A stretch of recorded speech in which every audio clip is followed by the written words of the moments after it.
6 anni di crisi profonda e prolungata, dove la luce in fondo al tunnel è al di là del vedersi. Una crisi che ha lasciato sul terreno centinaia di migliaia di imprese, chiuse o fallite, e dove il Veneto ha pagato un elevato contributo di sangue, una settantina gli imprenditori artigiani che si sono tolti la vita. Di fronte a questa situazione, di una cosa sono certi gli artigiani. Non parliamo più di crisi, ci confrontiamo con questa realtà, questa è la nostra realtà, punto.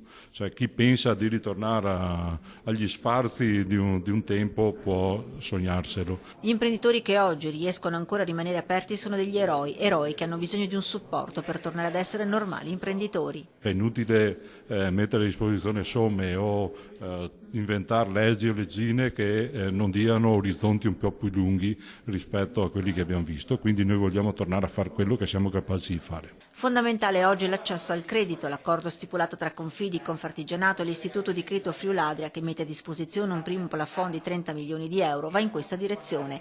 Due gli aspetti fondamentali: tempi precisi, 30 giorni per avere l'ok o meno per accedere al credito, e soprattutto una lettura diversa dell'azienda. Vogliamo che le aziende non vengano più valutate solamente per quello che c'è stato, ma per veramente le prospettive di sviluppo che possono avere.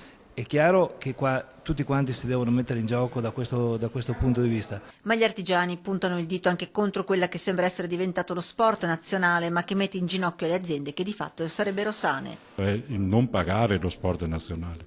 Quindi tu più tardi paghi e anzi se non riesci anche a pagare quasi quasi ti danno la medaglia. In questa situazione complessiva di difficoltà delle imprese artigiane venete si inserisce anche una più ampia questione, quella della fine del modello nord-est. Qualcuno dice che noi eravamo abituati ad arrangiarci, adesso dobbiamo organizzarci. Questo è vero, lo stiamo capendo, non è facile, noi abbiamo anche un'impresa che per tradizione è di origine e si tramanda a livello familiare, non è detto che chi succede abbia le stesse capacità di chi lo precede.